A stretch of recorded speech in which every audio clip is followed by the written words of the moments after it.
Hello, everybody. Welcome to today's Founder Institute webinar.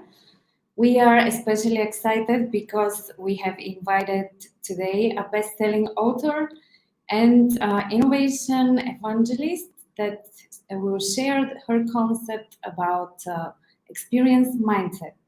But before I invite her on stage and we tell you who she is, let me introduce myself. My name is Emilia and I'm a content manager at Founder Institute.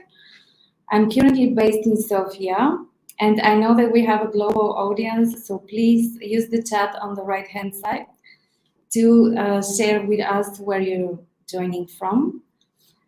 Let me open and see. We have people from Spain, Ethiopia, so it's very interesting. Los Angeles, Germany, welcome everybody.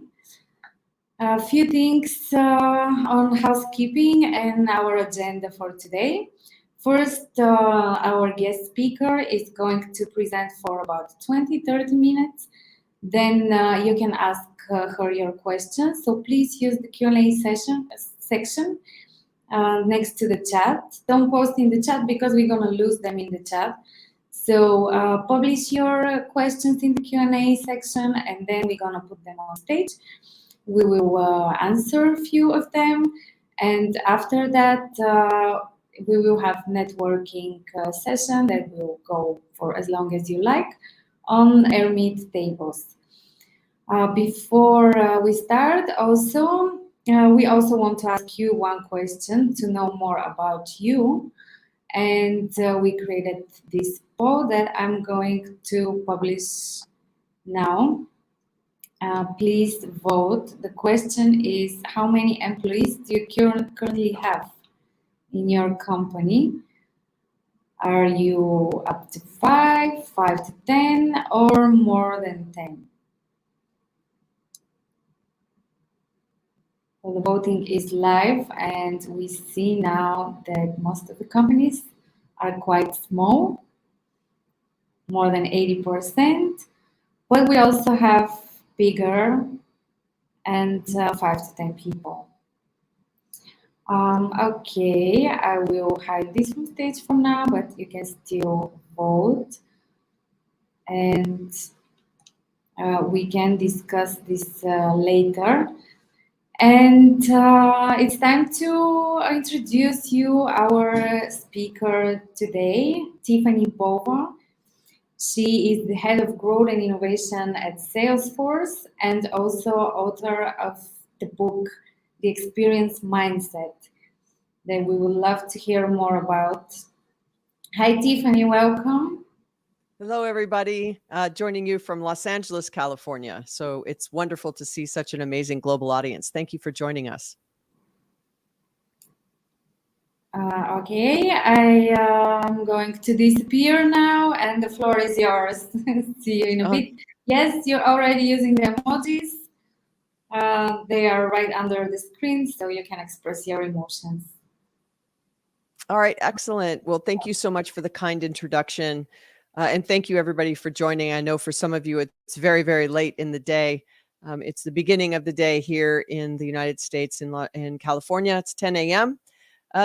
But I'm going to spend a little bit of time sharing with you some recent research that we produced, and it became the foundation for my book, The Experience Mindset, that just came out on June 6th. So she's still only about 6 or 7 weeks old. It's been amazing to see and hear the feedback from people that have had the opportunity to read it thus far. But I know that we're going to go into a Q&A after my presentation, so please don't forget to just post your question, and then the team will get those to me when I'm finished. While some of this research may feel like it is for larger organizations or organizations that have more complexity, I would say this, that I believe startups and founders are really the heartbeat of the businesses that will be in the future. So the way in which we organize today, the decisions that we make today will have implications to the health and well-being of the business in the future. So if the majority of you have less than 5 employees, you may say, look, I do everything, right? I wear multiple hats. I am the CEO. I am the head of sales. I am the head of marketing. I am legal. I am HR, right? You might be playing all of those roles. So as you start to think about who should I hire next? When do I hire? What kind of company do I want to build? I hope that this presentation will help you. Now, let me give you a little bit of context of who I am. As was mentioned, I'm the Global Growth Evangelist at Salesforce. But prior to being here at Salesforce, I was a research fellow at a company called Gartner, which is the world's largest analyst and consulting firm for technology companies around the world. And I'd say about 20 or 25% of my customers during that 10-year period were startups from all over, asking me questions about when do I hire my first salesperson, or how do I best establish partnerships with larger organizations. So I have spent quite a bit of time around startups from an advisory standpoint.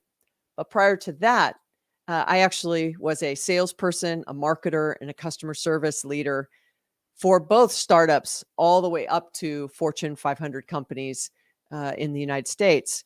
And I've always had a global remit. So it's given me an incredible sort of front row seat to understand what are the things that businesses should be thinking about in order to set themselves up for success, as I said.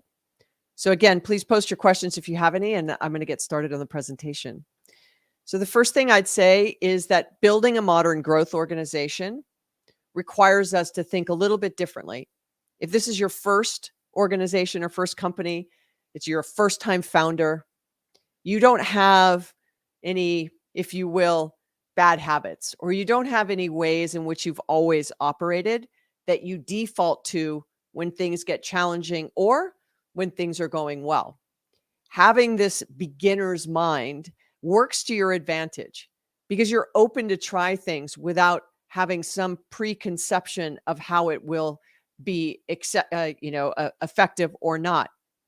But I want to ground this entire discussion in this one quote, that the fastest way to get your customers to love your brand, your company, your products, your services, is to get your employees to love their job. Now, when I first started sharing this quote, what was interesting was how many people, leaders specifically, would say, what is love their job? Like, I can't measure that.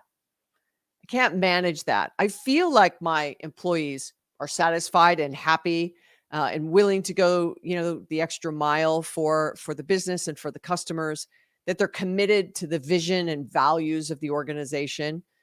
And I say, well, that sort of encompasses all the things I would define underneath that. But we spend almost a third of our lives at this thing called work. It's something like 90,000 hours.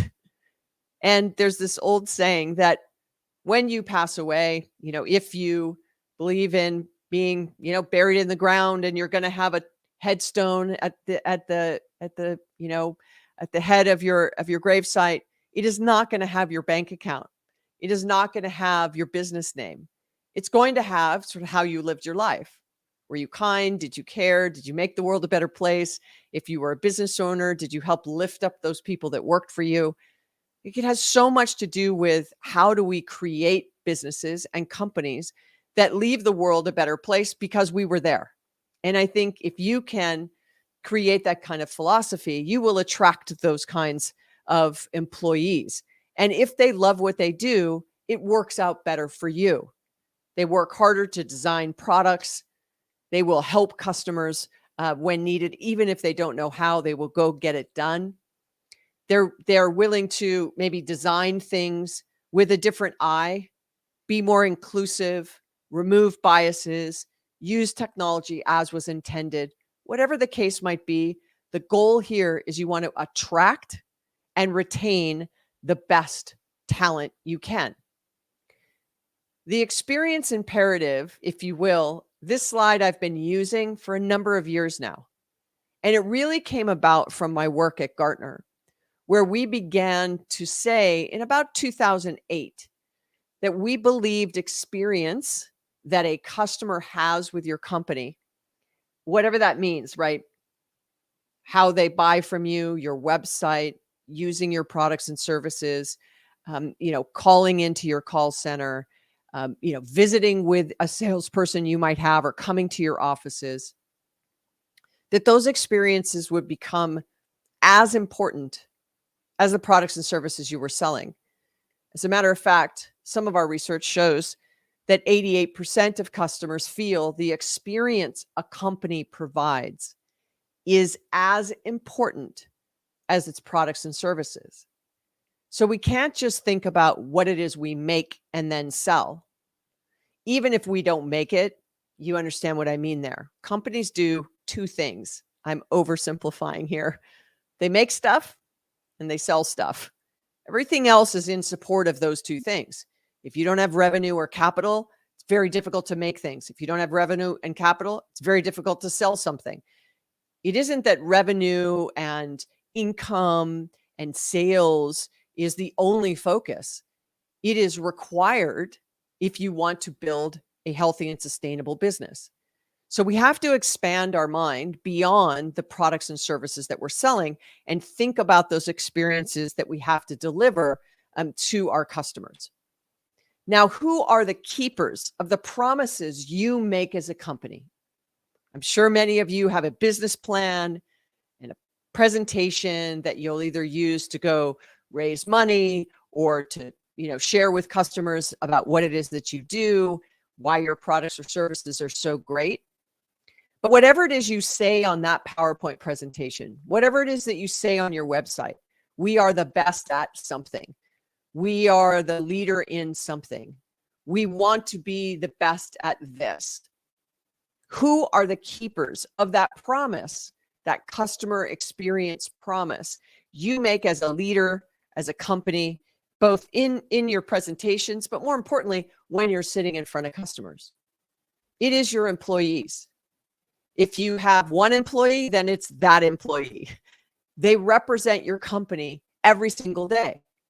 If you have 2, 3, 4, 5 employees, it starts to get more difficult as you get larger in order to make sure that those employees are representing the company that you built in the sort of way and manner in which you want it to be represented. Those employees are the keepers of the promise you make as a founder. So who you hire, when you hire, how you hire, and then more importantly, how you create a working environment that fosters the kind of behavior that brings forward the best experience, not only for your customers, but for your vendor partners, your suppliers, the communities you may serve. So don't ever lose sight of the fact that a company is made up of people, and those people tend to be employees. You are the employer. The relationship between the two of you has huge implications to your ability to achieve those goals that you aspire to achieve.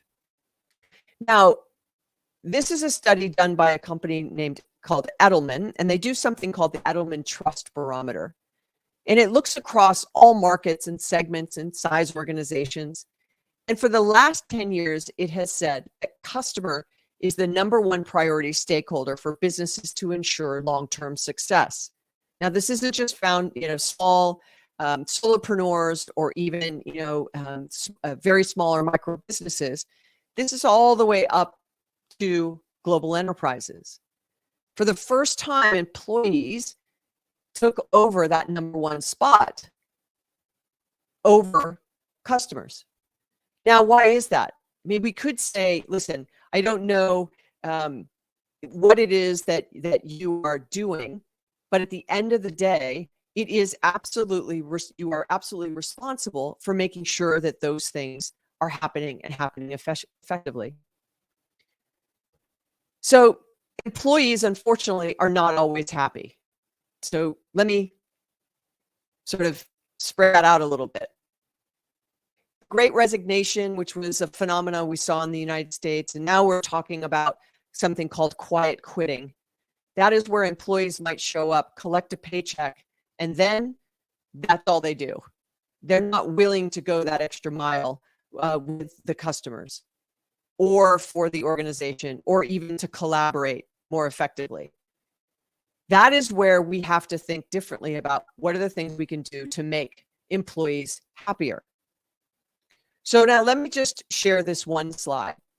Now you may say, look, I only have 2 or 3 employees. I don't have a lot of technology. I don't have a lot of processes.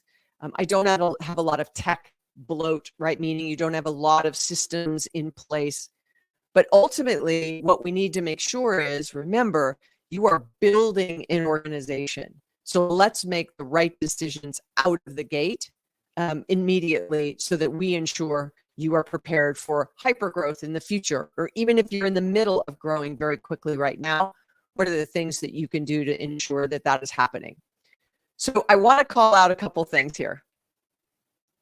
Technology is the lifeblood of any organization today. So what are the things that we can do in order to, so someone just said the screen is frozen. I'm not frozen on my end. So hold on.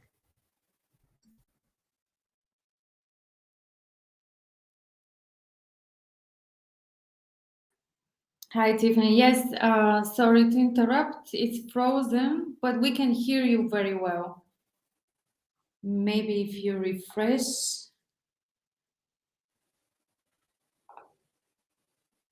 We don't see the slides as well. I don't know why. Can you hear me? Yes, we hear you very clearly, but we don't see slides and it's frozen, basically. Am I frozen? Yes. Maybe you can So try I just checked my I checked my internet connection and it's extremely fast. So it's not me on my end. Hi, everybody. Sorry, I'm not sure what happened. I have really fast internet connection, so I just did a test, so I'm not sure where it's happening. Anywho, I had to refresh. So, all right. So, looks and sounds great. So, I will let me back up because you guys started seeing having issue about right here. So, all right, we're gonna try one more time. So, sorry if you guys heard this. I don't know where it started to get rocky, but thank you for hanging in there. Okay. All right. So, what I was saying here is there was a study by a group called Edelman that for the last decade, they've been saying that customers are the number one priority stakeholder for businesses to ensure long term success. And so, if you think about customers, it could be 1 customer, 5 customers, 10 customers, whatever the case might be, as you are thinking about how to grow your business, I want you to keep this in mind. Being customer centric, being obsessed about your customers is an amazing strategy to have. However, we cannot forget about the employees. They are the keepers of your customer experience promise. They are the keepers of all the things you say as a founder. I want to be the best company in this product category, or I want to do amazing work here, or I want to have, the best customer service in my industry. Whatever the case might be, you have a statement about what kind of company you want to build. And so this is where we have an opportunity for you to understand that whatever you may say on a PowerPoint slide in front of investors or potential customers gets delivered by your employees. It isn't your PowerPoint slide or your tagline or your values or your vision or your mission statement that does that. It is your people. So they should be your number one priority. The next hire you make, the existing people you have working for you, it's really important that we make sure you give them everything that they need. And when I say everything, this is not about compensation or even benefits, depending on where you are in the world. While very important, I'm talking about the things they need to do their job. So I'm going to show you this next slide. This slide right here is a culmination of a 2-year research project that we did. And while you may say, look, we are a small organization, I'm a founder, we only have 5 people, we have 3 people, we have 2 people, I'm about to hire my first person.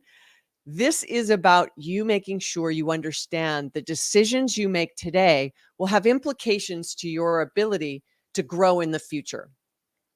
So let's start with, on the left side of this slide, ranked by employees, what are the top challenges to company growth? This was a global study in, I think it was 17 or 18 countries around the world. And it was all size organizations.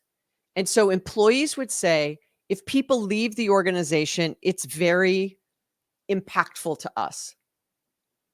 And so if you have a small team and one person leaves, we have to make sure that we take care of those that are, if you will, left behind.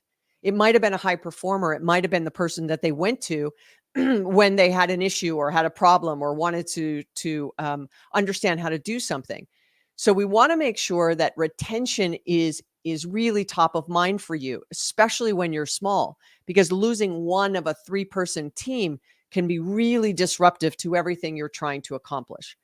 The next one is outdated technology. Now, as you are in the beginning of your journey, you may only have a few technology products. That's fine. But the decisions that you make about when do you replace them? Do you just keep adding more technology to the mix without thinking about how do I ensure that we keep it updated and maintained and we're using the latest and greatest of whatever category of technology it is actually in? Outdated technology was number one, tied for number one by employees, because employees are the ones that are actually using that technology. They're the ones that have to navigate through those tools you choose to use.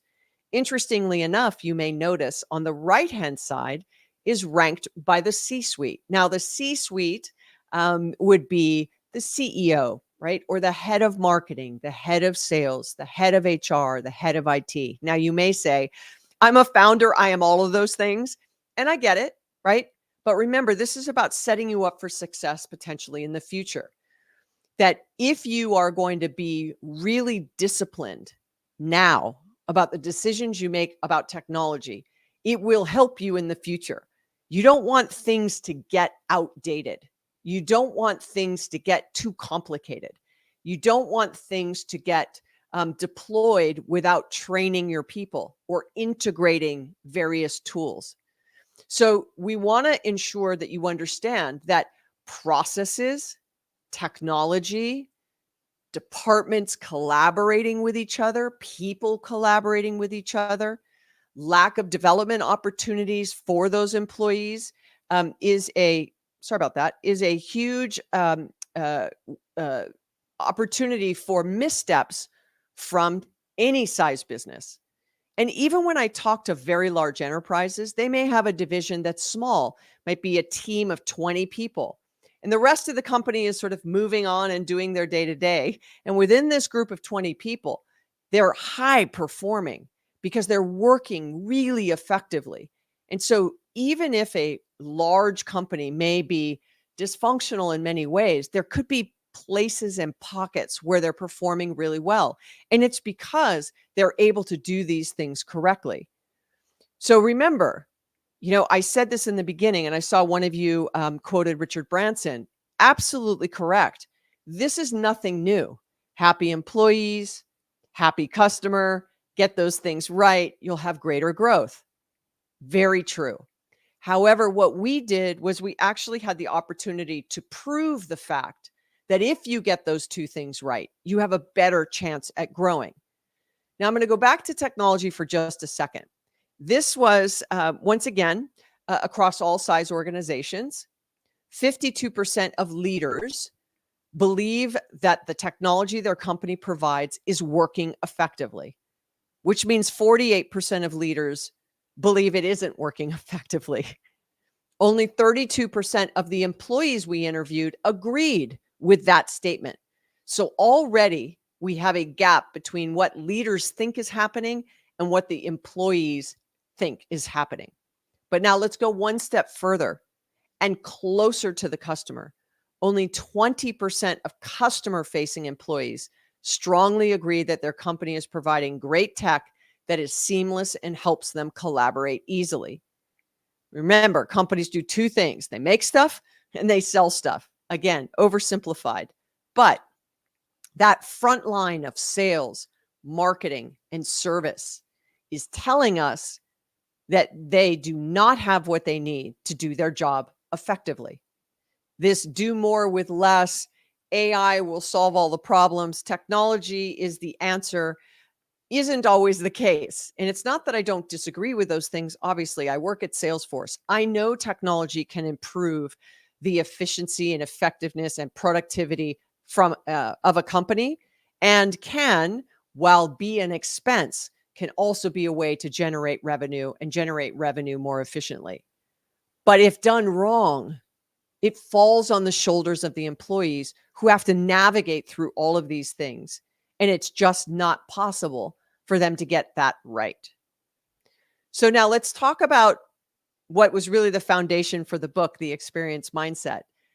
Is this concept around proving that statement that Richard Branson made, as well as that I made, that when you have really happy employees, you actually get to see a growth in client satisfaction, key performance indicators.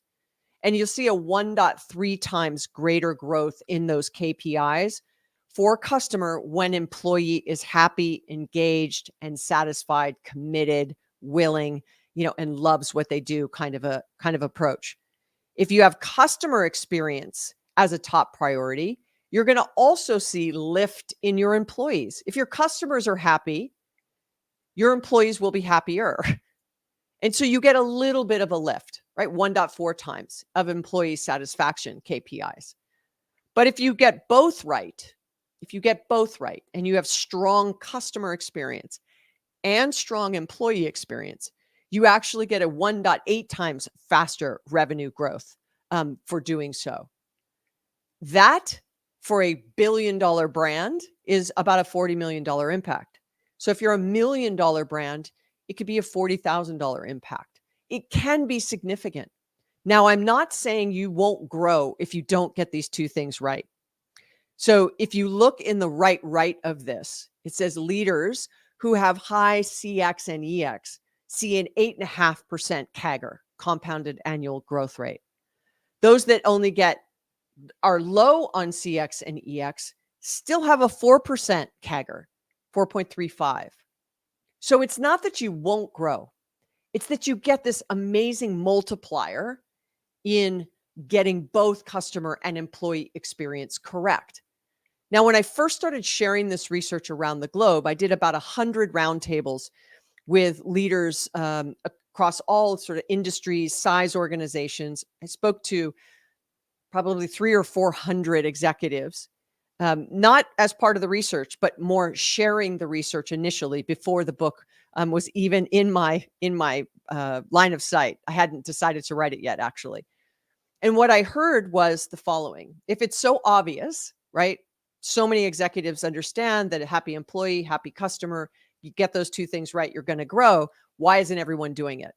Well, we could see that these companies were US based only in this particular study, publicly traded in this particular study. And that's so we could get access to publicly available information. If they were privately held companies or small companies, we couldn't get that publicly available information the way we can when they were publicly traded, right? What their growth rates were, what their attrition was for customers and employees, and et cetera. So this particular study was US only, publicly traded, large enterprise.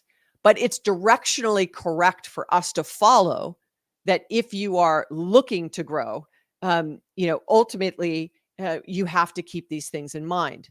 Now, how do you do that? Here's the cover of the book. It's called The Experience Mindset. This is not about a promotion of the book. It's just, I know some of you have been asking, do I talk about this topic? It is covered in depth. And it also walks through what are the things you can start thinking about, but I'm going to go through a few of them here. The first is to align and agree internally in your own company and maybe in your own mind. What is your definition of employee experience? What is a good employee experience to you? And I would even say, since it's not on this particular slide, what is your definition of a good customer experience? And do those things align in the definition? And I want everybody in your company to know that definition, understand that definition, agree with that definition, and ultimately understand what parts of the employee experience actually impact your customer. For example, I was with a company in Toronto a number of months back, and they told me that it took 20 minutes for a call center agent to do a return on a product. That's not a great customer experience, especially today. But it most definitely is not a great employee experience. So if we could improve and collapse the amount of time it took an employee to do that return, cut it down to 5 minutes, they would have a better experience. They have a better experience. Guess what happens? The customer has a better experience because instead of sitting on the phone for 20 minutes, they get it solved in 5. So you have to understand what pieces of your employee experience actually has the greatest impact on customer. Think deeply about the technology decisions that you make. It's not about one brand. It's not about only choosing one company's technology so it makes it easier. It's about making sure you're choosing technology that will have the greatest impact on your business, but ensure that you solicit input from your employees on what they need the technology to do. Where can it help them get time back? Where can it help them be more productive and efficient? How can you ensure that the customer is able to do what they need to do without human intervention, potentially? And then what do the humans who work at your organization need in order to serve the customer? How do you help the company itself collaborate cross-functionally? As you get bigger, don't let silos show up in your company, that this group is right here managed by this person and they're doing what they're doing. Then this group is managed by this person and they're doing what they're doing, et cetera. And all of a sudden you realize that these groups, these people, these leaders are not collaborating with each other. And so that kind of disconnection between teams manifests itself in an employee feeling like they're disconnected internally. And more importantly, the customer feels that disconnection in that example I gave about the returns. If it takes 20 minutes, most of that happens because it's different parts of the company that need to facilitate that return. It could be finance, then it could be the warehouse team, could be billing, right? It could be where does that return actually go? Could be the third-party shipper. There's 5 or 6 groups or entities or people or teams that need to be engaged in that return. And because everything they were doing was manual, because there was no system collaboration, it just took more time than was needed. And the last is actioning feedback. This is probably the biggest one I can tell you. When you are looking for answers to big questions that you are grappling with, or big decisions that you want to make, trust me when I tell you, your employees know the answers. It's your job as leaders to ask them. Now, I want you to become what I call a master asker. Ask better questions all the time of your employees, of your partners, of your vendors, of your resellers, and of your employees. But as a leader, it isn't enough just to ask. You then have to become a master listener. You have to listen to what's being said and capture that information. You'll start to see and hear trends and early warning signals of things that you may experience in the future if you're listening close enough, and you can avoid them. So many times I sit down with customers, businesses around the world of all sizes, some of the largest companies in the globe, regionally as well. And they'll say to me, what do you think I should do? What's a best practice? Improving customer experience, or Tiffani, I believe, or I understand, or I'm curious to learn more about creating an experience mindset internally and really reimagining our operating philosophy as a company. What do you suggest that I do? And I used to answer that question right away. Like we're going to go to Q&A in a second, right? I would answer really quickly. But I think I did a little bit of a disservice because now I say, what do your employees say? What do your customers say? And I put it back on them, because if leaders don't know the answer to those questions, if I asked you, what do your employees think about the technology you've deployed? Or what do your employees think about how you trained them when they first got hired? Or what do your customers think about the experience they have when they call your company? Would you know the answer to those questions? And if you don't know the answers to those questions, it's okay. The good news is you can start today. You can ask questions. You can carve out a half an hour a day, every single day, where you take 15 minutes and talk to an employee, or 15 minutes and you talk to a customer or a partner. Go out there, ask questions, and listen for those answers. Now, if you want to get your hands on this research, here's how you do it. On the left is the QR code for the 1.8x research. That was for publicly traded US companies. It will tell you and share with you what parts of the employee experience had impact on customer. In the middle, that is a retail case study we did with a very large retailer in the US that saw a 50% increase in revenue per hour per employee at a retail store after they started to fix some of the aspects of the employee experience. That gave us the ability to not just say happy employee equals happy customer, but actually prove direct correlation and causation between improving employee experience, driving better customer experience. And then the third one is the Experience Advantage, and that is a global study. It starts to give slices by region, by size, across attributes that are important to employee, and where those disconnects are between the leaders and the individual contributors. So you can get a hold of all that. It's free to download the PDF of each of them. And then if you want to keep in touch with me, follow me on Twitter and or LinkedIn. You can follow me. I don't have any connections left, so unfortunately, all you can do is follow. And or Instagram. I'm also on Threads now as well. I have a YouTube channel. I've got a What's Next podcast where I interview some amazing, fun leaders from around the globe, as well as entrepreneurs and startup founders. And then I've got both my books, Growth IQ, which came out in 2018, has been translated into 12 languages around the globe: Spanish, Portuguese, Thai, Vietnamese, Mandarin, obviously the Queen's English. It's in Audible and Kindle as well. And my latest book, The Experience Mindset, which also just became a Wall Street Journal bestseller, you can also purchase at your favorite online bookstore. So with that, I'm going to say thank you. I'm going to stop sharing slides, and we are going to go to Q&A. So hopefully you can all still see me. And again, I apologize for the bad connection. I think I just needed to refresh.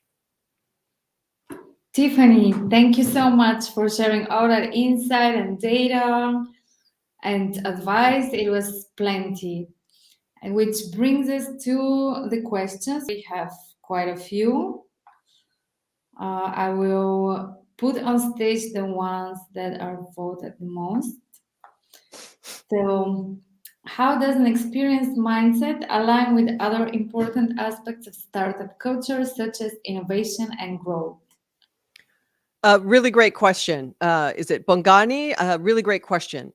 I would tell you that the experienced mindset is a philosophy, meaning the net of it is, if you are going to make a decision for your customers, products, innovation, how you want to grow, entering new markets, capturing new industries or new segments, whatever it might be, I want you to just pause for a second and ask yourself, what is the intended or unintended consequence to my employees?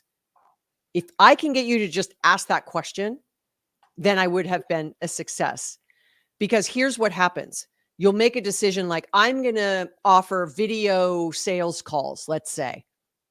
So you can call and video communicate with one of my sales reps. Well, what happens if no one's in the office? Or what happens if they have a bad connection, like what just happened earlier with us? I mean, ultimately, that might be great for the customer, but it puts the sales rep or the employee in a really tough situation if they don't have the ability to do a video call all the time. So it's not that you are having to rank, is it culture and then innovation and then growth and then employee and then customer? It's not a stack rank. It's how are you going to innovate if your employees aren't happy? How are you going to grow if your customers aren't happy? What is the culture you have built? And so in the book, I cover 4. I have people, process, and technology, which is nothing new for any of you who are business history buffs. That was really invented and facilitated and became a framework in the 1960s. But what I added at the end of it was culture. So it's PPTC, people, process, tech, and culture, and how those 4 things have to work in harmony in order for you to innovate. So how I came up with this concept was I said the following. I didn't think it was a coincidence Salesforce is a great place to work around the globe. It's one of the most innovative companies in the world, and it's the fastest growing enterprise software company. I made that statement on stage, and I said, I don't think it's a coincidence.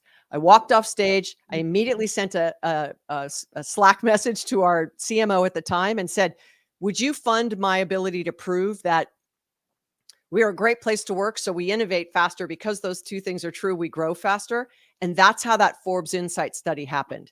And then it was so positive, it led to the next study and the next study. So you are right. Culture, innovation, and growth are absolutely core to this entire conversation. But you can't do any of those things if your employees or customers aren't happy. So hopefully I answered the question. Yes, thank you. Certainly provokes other questions. So next one from Adam. Do you have any tips on the first hire? How to best approach the recruitment? What unique features should we look for in that person? Yes. And Adam, my book, Growth IQ, is actually translated in Polish as well. So you might be able to find it still, because I see you're from Poland. This is one of the biggest decisions you'll ever make, right? It's that first hire. You don't want to hire wrong. It's a lot of pressure. But I will tell you, some of the best things you can do is understand what it is you need in that hire. Why now, and what are you trying to accomplish? But whatever role you want them to have, they need to be okay with uncertainty. They need to be okay with change. They need to be okay with being uncomfortable. They need to be able to fail and fail a lot. If they come from a large organization with a lot of structure and they want to have that structure and know exactly what they're going to do, tell me what I'm going to do, and that's what I'm going to do, it might not be a fit, right? That first hire has to have that same kind of startup DNA that you have, or founder DNA that you have. But you do want somebody that has and brings some skills to the table that can take things off of your plate, right? Free up some of your time in order to allow you to do what needs to happen in the business. So, let's go back to being a master asker. Like, what if you ask them, how do you, approach things you don't know how to do? What do they say? How do you deal with failure? Do you need to be managed and told what to do, and have really clear direction? The answers to those questions will very quickly tell you whether they'll be able to be successful or not. I will tell you, just using me as an example, I am not a founder. Like, I admire all of you. I do not have that gene. I don't have it in my DNA.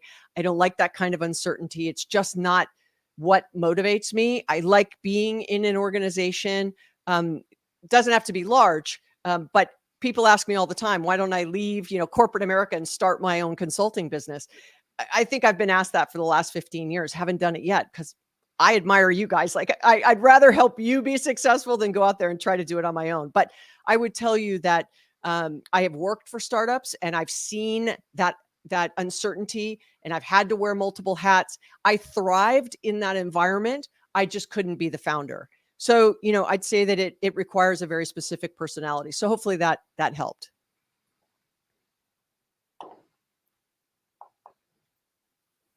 Thanks.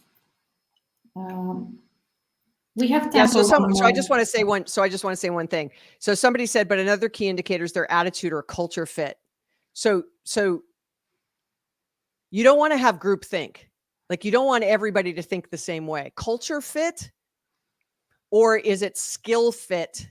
And they bring a little bit difference to the culture, right? A different point of view, a different insight, different experience, different life experience, from a different region, from a different, whatever it might be, right? You might have, all men, let's bring in a woman. You might have all, really to extend diversity amongst your leadership team. So I understand the cultural fit comment, but what you don't want to have is you're just hiring the same person over and over and over again in a different body. You do want a mix of ways of thinking and ways of doing things so that everybody, right, gets an opportunity to see a little bit of difference. So I understand the point behind cultural fit. But you don't want to just have a hiring of, everybody sort of thinks the same, everybody sort of looks the same, everybody approaches everything the same. That doesn't give you a whole lot of diversity of thought, right? Which that's where really powerful innovation happens. Yes, diversity is key. So last question, we have a little more time. This is a more general question. I think it's going to be interesting to hear your thoughts. Can you please tell us one or two mistakes, failures that you remember the most in your sales career and you want us as new founders to avoid? Yeah. So I always say that, I grew up in sales. It's what I love to do. It's what I'm really best at. I haven't carried a quota in a very long time, but I advise, some of the largest selling organizations in the world, as well as startups. And I can tell you that I was probably not the best mentor and coach early in my sales management career. I was a high performing individual contributor, and then I got promoted to management, which many of us do. And it doesn't mean just because you were a great salesperson, you'll be a great manager, which, initially I was not great. I always say that I hope I'd be a better manager today than I was, 20 years ago. That would be a hope of mine if I ever decided to get back into sales. So I would say not investing enough time in my own managerial development because I was running so hard and fast to hit the sales numbers and hire and keep up with, demand and just do my job, that I wasn't sort of taking time and investing in my own development, which then meant I wasn't developing those around me. So that would probably be one. But right off of that, I was also burning out. I burnt out and I was burning out my teams. So that goes back to that understanding how to manage better. So I would say, from a new founder, hiring and scaling up a sales team is really trying to make sure that you hire the right people who can manage. And you're not just promoting your high performers, that you really put things in place to avoid that burnout, put tools to take time off their day-to-day of redundant and sort of menial tasks, allow them to focus on the value base that customers want. And from a founder perspective, just because you have a really great idea and the way you sell things, because you're passionate about it and it's your company, does not mean your sellers will have that same level of understanding and connection to what you're trying to accomplish. So it's not that that's wrong. It's that they're never going to be able to duplicate that. That's where you really need to lean into the talent that they have and what kind of salesperson that you want. So I'd say those were probably the mistakes or failures I had, is probably to be a better manager and mentor and coach, and not only just self burnout, but just burn out those around me. That would probably be what I would change. Those are some amazing tips. Please show your love to Tiffani with the emojis down. We have the short key 1, 2, and 3, and 4. And this is the end of our Q&A session. I know there are more questions, but you can connect with Tiffani. We're gonna send you a replay of today's webinar. Read her books, all the links, all the information will be there. And now we're gonna switch to the networking mode. And please follow our other events, our social media channels, Tiffani Bova's channels, and we're gonna see you at our next global webinar. Thank you so much. Thank you, everybody. Appreciate it. Bye-bye.